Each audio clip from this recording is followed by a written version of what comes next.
E a gente volta no último bloco do programa Utilidade Pública de hoje, falando sobre a Oficina de Casamentos, que é um programa que idealizado pelo Marcelo Gugel, que é um especialista no assunto. Medo do passado. As pessoas se conhecem, obviamente, todo mundo sabe que a outra pessoa tem um passado, e aí, de repente, aquilo ali não importa, mas com o passar do tempo, aquele assunto começa a fazer parte, a pesar no relacionamento. Isso tem sido comum?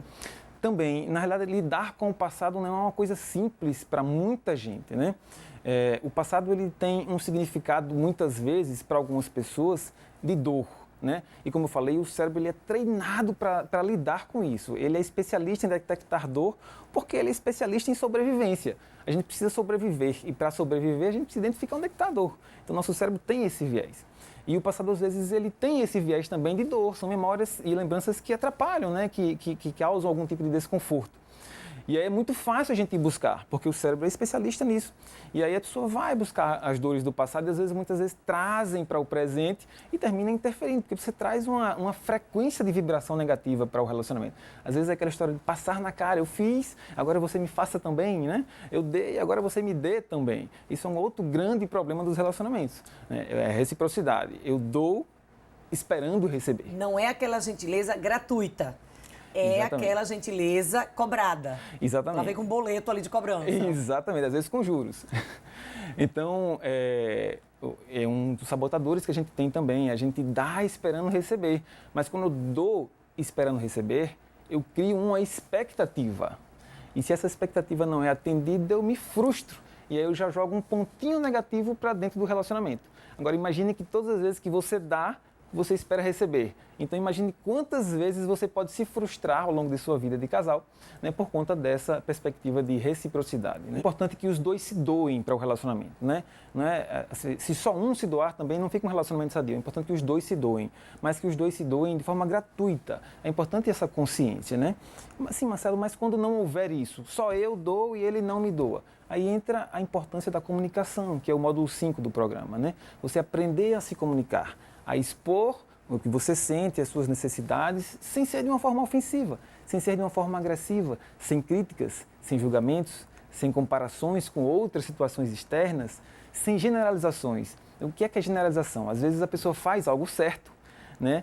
Mas quando faz um errado, você termina generalizando e colocando um rótulo, né, negativo. E a gente sabe que isso é bem comum, isso né? É bem comum, exatamente. E acho comum no relacionamento, na amizade, no trabalho. Acho que isso é um defeito, é uma coisa que precisa ser revista, assim, por cada um de nós, porque é muito comum. Sim, sem dúvida. E prejudica muito, porque você, como eu digo, cada pontinho negativo que você coloca no relacionamento, você está somando estresse, está somando desgaste. Existe uma pesquisa que diz que para que o relacionamento seja bom, né, que ele dure, que ele seja consistente, é importante que a gente tenha pelo menos 5 vezes mais interações positivas do que negativas. Então, por exemplo, se eu coloco um pontinho negativo lá, eu estou atrapalhando muito essa estatística. Eu preciso colocar pontos positivos, eu preciso elogiar, eu preciso me doar de forma gratuita, eu preciso causar algum tipo de bem-estar ao meu parceiro, entender como é que ele se sente amado. Isso é super importante, porque aí eu vou alimentando essa estatística. E quando acontece algo negativo, eu estou forte o suficiente para poder lidar com isso sem abalar, né, a estrutura do meu relacionamento e a felicidade. E aí essa oficina de casamento, ele oferece essa, vamos falar em solução mesmo, que eu acho que é uma solução. Quando você começa a tratar a causa, você acaba trazendo uma solução mesmo, de fato. Quanto tempo a pessoa precisa para poder passar por esses módulos e tentar conseguir estabilizar o relacionamento? Olha só, para poder a pessoa passar por todos os módulos não leva muito tempo. O processo de conscientização é um processo que pode acontecer rápido, de forma instantânea. Mas o que acontece é que a gente, muitas vezes, tem em nossa mente alguns hábitos criados, né? E para substituir esses hábitos aqui levam algum tempo. Existe uma outra pesquisa que diz que para você conseguir, por exemplo, fazer uma mudança mais forte, mais relevante no relacionamento e conseguir recuperar, talvez 3 meses seja um tempo adequado, né? Talvez com uma semana você já consiga perceber alguma coisa, se você efetivamente colocar em prática. Mas somente com 3 meses você vai conseguir perceber talvez as mudanças mais significativas. Então é preciso aprender a superar esses hábitos, substituí-los. E eu falo sobre isso também no programa. Substituir os hábitos que hoje não são hábitos positivos para o relacionamento. E assim, olha, viu aí, né? Acompanhou. 3 meses, isso aí é o tempo pequeno, curto, tá, gente? A depender ali se você colocou realmente em prática tudo aquilo ali, os modos que você vem acompanhando, que você vem recebendo aí na oficina de casamentos nesse programa. Mas aí vai depender de você, da sua consciência.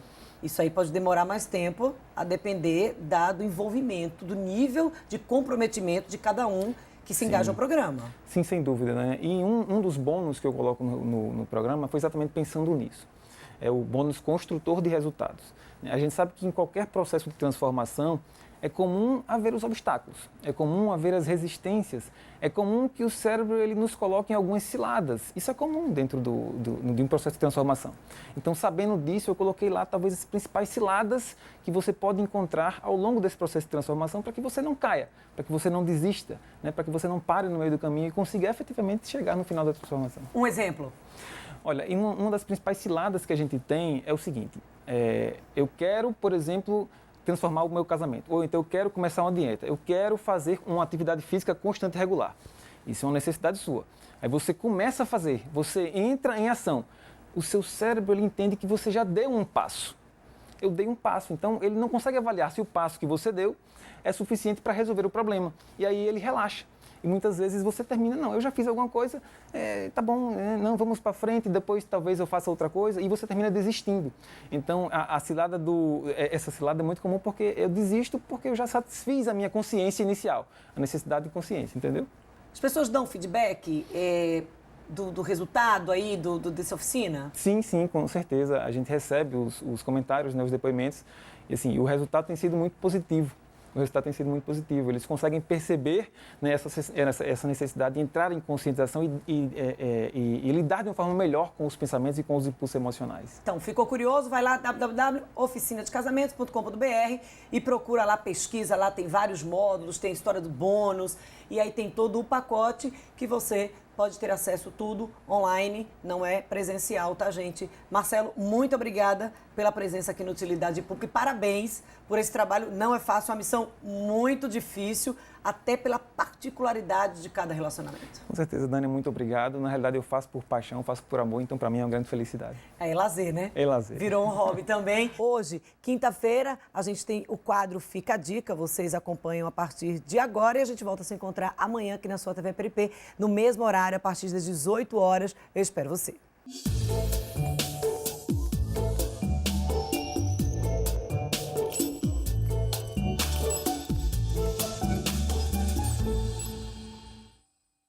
Olá, bem-vindo a mais uma edição do Projeta. O nosso convidado de hoje é o fotógrafo Aloísio Ascioli. Primeiro, muito obrigada por aceitar o convite para esse bate-papo. Muito obrigado pelo convite. E assim, Ascioli que vem assim, se aperfeiçoando e desenvolvendo um trabalho fantástico, registrando ambientes. Tanto de interiores como projetos de exteriores, casas e edifícios comerciais. E como é que funciona isso? Porque a sensação que a gente tem é que quando a gente abre, por exemplo, uma revista, a gente vê uma foto, por exemplo, de uma sala, é que ali tem um mix de sensações, na verdade. A gente sente, a gente consegue absorver o estilo de vida do morador. Cada projeto é sempre um desafio. Ser fotografado, ser registrado da melhor forma possível. Ou seja, uma sala não é só uma sala, nem mais uma sala. Uma cozinha não é mais uma cozinha. Nunca é. Nunca é. Cada projeto tem a sua alma, o seu espírito. E a gente tem que tentar passar o clima daquele projeto, tem que passar na imagem. Por exemplo, a Célia me contratou para a gente fotografar a casa da designer Simone Lima. Uma casa fantástica. Uma sala com pé direito alto, duplo, muita luz entrando. E aí eu tenho que fotografar e registrar o máximo dessa identidade. Fechou um pouco mais no detalhe, mostrando objetos, mostrando essa produção do centro, que valorizam muito o projeto. Além da fotografia de arquitetura e decoração, eu trabalho muito com fotografia para publicidade. E esse projeto especificamente, esse ensaio especificamente, surgiu da ideia de colocar os móveis, inserir em um ambiente urbano, um ambiente muito concreto. E eu saí em busca de locação, né? E passando por baixo da ponte, eu digo, olha, isso aqui vai dar um...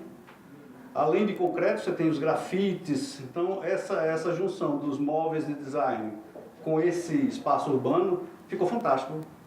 E nesse caso específico foi para a revista dos 30 anos, da Célia Moldecor, e o resultado foi maravilhoso. E tem também um outro trabalho seu, que é uma outra pegada, que foi o lançamento da campanha do ano passado, aqui da série. Que teve como referência cinema, e escolheram, junto com a Tise, foi escolhido Bonequinho de Luxo com Audrey Hepburn.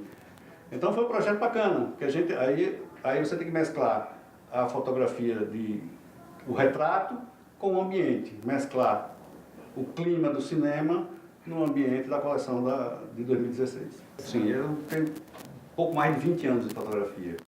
Como eu sou muito inquieto, eu gosto muito de estudar, então corri atrás de outros desafios. Eu entrei na área de publicidade, começou a surgir a Mostra da Aracaju, e aí veio a necessidade de fotografar também arquitetura e ambientes e decoração. E como dizia um professor meu, sempre aprendendo, porque uma vida só é pouco para aprender a fotografar.